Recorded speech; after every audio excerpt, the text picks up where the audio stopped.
Bom, então agora a gente se prepara já para o término da lição número 3 e a gente vai falar sobre a teologia no cotidiano. Nesse item que está na página 21, item 4 já, que encerra o estudo dessa lição, ele vai fazer 4 considerações da importância do estudo da revelação especial para o nosso dia a dia.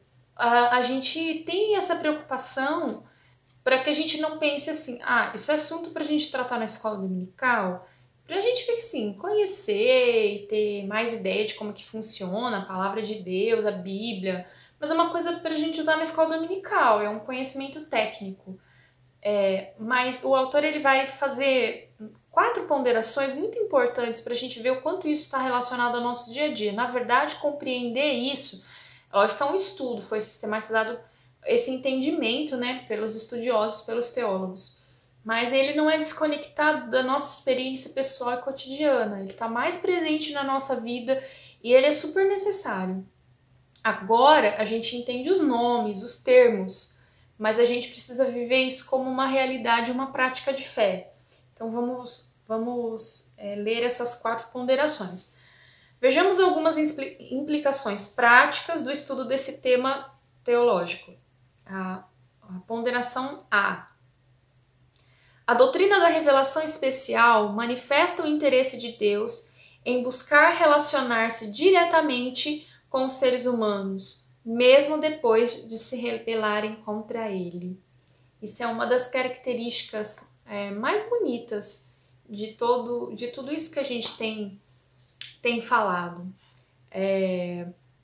Mesmo na nossa ignorância, na nossa falta de fé, na nossa infidelidade, eu não sei se a gente pode falar esforço divino, né? Mas essa iniciativa de Deus de se relacionar conosco, isso tem que mexer com a gente. Para quem crê, para quem vive o Evangelho, isso tem que mexer com você de maneira pessoal. Você conhece quem você é, eu sei quem eu sou, sei minhas falhas, eu sei minhas limitações, mas entender pela palavra que Deus desconsidera quem eu sou. E quando ele olha para mim, ele vê outra pessoa que eu às vezes não vejo. Mas a gente precisa crer nisso, nesse chamado, nesse cuidado, nesse carinho, nessa revelação de Deus para a nossa vida. A gente não pode esquecer disso. Essa rotina massacrante, sabe? Cercada de maldade, cercada do pecado, das piores coisas da humanidade, às vezes isso vai matando a gente, vai ressecando aquela fonte de água viva, parece que secou. Mas a Bíblia fala que de nós fluirão rios, né? Não é corguinho, não é riachinho, rios de águas vivas fluirão do nosso interior. Vamos aprender a beber da água do Espírito. Vamos fluir nisso. Amém? Ponderação B. Apesar de o homem ser o responsável pela quebra da comunhão e pela relação de inimizade com o Criador, isso é uma responsabilidade humana, é fato, mediante a revelação especial, Deus, o ofendido, tomou a iniciativa da reconciliação por meio da encarnação e do sacrifício do seu Filho. 2 Coríntios 5, de 18 a 21, Paulo tenta explicar isso aos irmãos de Corinto. A iniciativa foi de Deus. A gente estava morto no nosso pecado, na nossa ignorância. Fomos nós que o ofendemos, mas ele não levou isso em consideração. E ele veio até nós e ele nos reconciliou com ele. Isso é muito maravilhoso. Muito maravilhoso. Item C. Devemos compartilhar do mesmo interesse e iniciativa de Deus, cumprindo nosso papel... Cumprindo nosso papel de embaixadores, levando aos seres humanos a mensagem da reconciliação. Olha, eu recebi tão grande perdão e eu quero que você viva isso, eu quero que você conheça isso, eu quero que você experimente isso. Deus ama você, e Ele quer te trazer de volta para Ele. Eu experimentei isso. Eu era a pessoa mais sem valor, eu era a mais improvável, mas eu quero compartilhar isso. Ele me amou do jeito que eu era e Ele se esforçou para me trazer para perto dele, mas Ele não fez isso só comigo. Ele fez isso para cada ser humano. Ainda em 2 Coríntios, no mesmo texto, o capítulo 5, 19 e o 20, eles vão falar sobre isso. A gente vai ler já já. A revelação especial item D ressalta que Deus comunicou sua vontade de forma racional, verbal, proposicional e inteligível a algumas pessoas, as quais fizeram um registro escrito, que é a Bíblia. Essas pessoas com as quais Deus falou, elas registraram isso e isso se tornou o compêndio do cânon bíblico depois. Essa doutrina nos desafia a confiar na mensagem dada por Deus como verdade absoluta e inquestionável, mesmo que tal postura seja algo inaceitável para o homem pós-moderno. Para o homem pós-moderno não existe verdade absoluta, existe a minha verdade e a sua verdade. Mas será que a gente que é cristão está disposto a viver a verdade de Deus? A defender a verdade de Deus? De que Ele nos amou, de que Ele nos reconciliou com Ele, de que a gente estava morto no nosso pecado, morto na nossa pequenez, mas Ele não se deu por satisfeito com isso e Ele planejou nos reconciliar de novo com Ele. Esse é um desafio para nós, né, irmãos? E vamos ler lá 2 Coríntios? Então vai ser tudo ali no tempo real. Então eu vou abrir a minha Bíblia aqui, você abre a sua Bíblia aí. 2 Coríntios capítulo 5.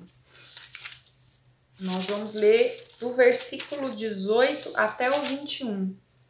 Paulo está falando isso aí com os irmãos. 2 Coríntios capítulo 5, do versículo 18 até o versículo 21. Na minha tradução fala assim: Mas se vocês são guiados pelo Espírito, não estão debaixo da lei. Vocês não estão mais na forma irreconciliável. Ah, não. Tá errado. Volta lá, passei a página. Não é isso, não. 2 Coríntios. Agora aqui.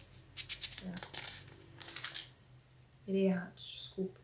2 Coríntios, capítulo 5, versículo 18 a 21. Tudo isso provém de Deus, que nos reconciliou consigo mesmo por meio de Cristo e nos deu o ministério da reconciliação, ou seja, que Deus em Cristo estava reconciliando consigo o mundo, não levando em conta os pecados dos homens, e nos confiou a mensagem da reconciliação. Você foi reconciliado com Deus para se tornar um reconciliador. Lembra quando nós falamos no começo da aula de hoje? Assim como a experiência de Neemias, Deus nos colocou como reparadores de brechas. Deus nos colocou para termos posição, irmãos, nessa geração. Para a gente ser reconciliador, não para ser mais divisor, não para ficar reverberando e ecoando por aí discursos que são humanos. Existe uma fala que Deus precisa de você para que as outras pessoas saibam. Então, a nossa missão nessa terra não é ficar aqui para ser lembrado. Isso é uma frase do Rick Warren no livro Uma Vida com Propósito. Quem já leu esse livro sabe do que eu estou falando. Quem não leu precisa ler esse livro, porque ele vai falar isso. Essa é uma frase que eu carreguei comigo para o resto da minha vida depois que eu li esse livro. Deus não me colocou aqui para ser lembrado. Deus me coloca aqui para eu me preparar para a eternidade. E preparar também, eu faço isso uma extensão minha, dessa frase do livro, desse pensamento do livro, é para preparar outras pessoas para a eternidade. De transferir às pessoas uma experiência, de dar a elas o testemunho de uma experiência. E olha só, aqui fala que nós fomos postos, Deus nos confiou a mensagem da reconciliação. Deus está disposto a nos perdoar. Deus está disposto a gerar em nós a mesma situação, a nos levar a viver uma mesma vida que Adão teve, de comunhão constante, presente, Deus falando, Deus se comunicando, Deus tendo um relacionamento conosco, irmãos. Isso é muito forte. Então o versículo 20 fala assim: portanto somos embaixadores de Cristo, como se Deus estivesse fazendo o seu apelo por nosso intermédio, boca de Deus nessa terra. Por amor a Cristo, lhe suplicamos, reconciliem-se com Deus.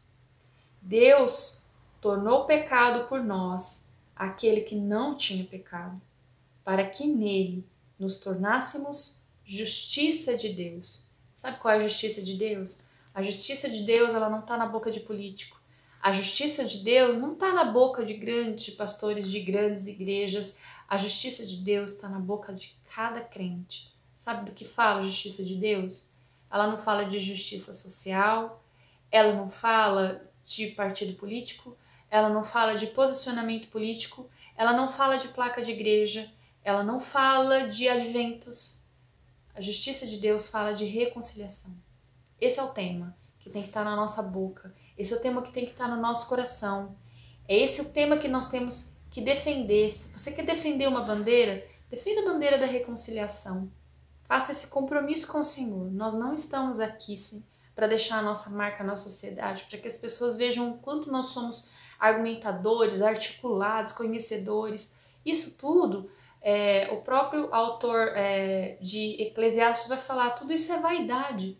Debaixo do sol, qualquer coisa que venha de nós, irmãos, é vaidade. Pensa bem, pensa honestamente, com sinceridade de coração. As nossas razões, as nossas interpretações da realidade, nosso conhecimento, irmão, isso tudo é vaidade. A gente fala por vaidade, porque a gente quer ser a pessoa que tem a palavra final, a gente quer ser aquela pessoa que tem resposta para tudo, mas isso tudo é vaidade. O nosso chamado aqui, o nosso compromisso, o que nós representamos, a mensagem que nós representamos é a mensagem da reconciliação. Deus quer ter um relacionamento com a humanidade.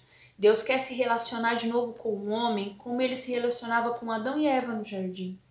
Eu quero viver essa experiência, eu preciso viver essa experiência. E eu quero tomar o tempo das pessoas para falar sobre essa experiência. Que a gente possa se comprometer com isso, irmãos. Eu quero mais uma vez agradecer a atenção de vocês sobre a escola bíblica. Agradecer, irmãos, a sua paciência em estar acompanhando isso, em estar permitindo que você continue com uma rotina de estudo da palavra, de cultuar a Deus todos os domingos, para que o Senhor continue nos fortalecendo. É difícil ficar longe de vocês, é difícil a gente não ter aquele momento, essa hora a gente estaria pausados, né, ali na aula, a gente colocaria lá um louvorzinho no celular e um microfone, a gente ia estar chamando o pessoal, se reunindo em volta de uma mesa, comendo pão quando tivesse pão, tomando café ou leite, o que tivesse, dividindo entre todos os demais. Isso é muito precioso. Que tudo isso nos ensine apenas, irmãos, a valorizar aquilo que realmente importa. A sua vida realmente importa. Você realmente importa para mim. Sinto muito a falta de vocês, sinto muito a falta de estar presente na igreja. Mas Deus nos colocou nessa situação e nesse tempo para nos ensinar. Vigie, para que você não saia diminuído ao invés de ter o nome de Deus engrandecido. Nas situações de adversidade, que a gente possa guardar e ter firme o pensamento que o profeta teve, que diminua eu, para que ele cresça.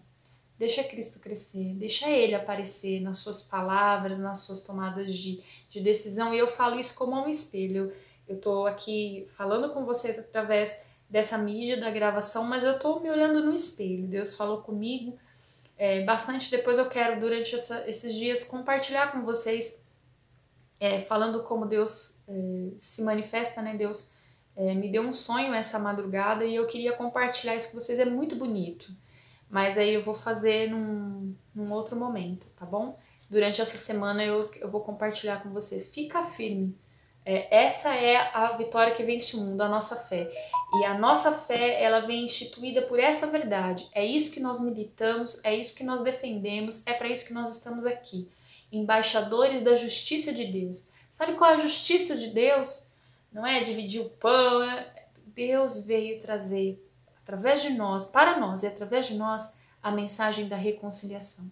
Toda mudança de vida, toda mudança dos sistemas, toda mudança da realidade começa quando nós cremos, confiamos e falamos que Deus, Ele amou o mundo de tal maneira que deu seu único filho para que todo mundo que cresce nele não perecesse, mas tivesse a vida eterna.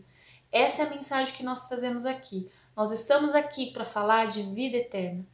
As coisas que vão acontecer nos sistemas humanos, que já estão falidos e não vão melhorar, conforme a revelação da palavra de Deus, as coisas ainda tendem a piorar na raça humana, o caráter do ser humano, porque o homem começou a confiar em si mesmo. Mas nós estamos aqui para dizer, você pode confiar em Deus, porque Deus não muda. Você pode confiar em Cristo, porque Ele não muda. Muito pelo contrário, mesmo sendo Deus, Ele correu para te alcançar. Mesmo sendo Deus, Ele se esforçou para ter você ao lado dEle e para ter um relacionamento. Não seja multidão. Não fique na multidão. Seja discípulo. Tenha uma experiência de discípulo. E eu quero encerrar orando por essa escola, por essa mensagem e orando por essa experiência em minha vida e na sua vida de discípulo. Pai, nós agradecemos pela Tua palavra. Que a revelação que vem do céu possa estar conosco, ó Deus, e fazendo uma obra poderosa em nós, mudando o nosso caráter, mudando a nossa forma de pensar, mudando a nossa forma de viver. Nós, como igreja, estamos reunidos, ainda que não como estamos acostumados, ó Deus, não presencialmente, mas nós estamos reunidos em Teu nome, nós estamos na Tua presença, Pai. Nós nos achegamos aqui em Tua presença. O Senhor que é atemporal, o Senhor que não é limitado por espaços, por localizações, mas está em todos nós e com todos nós.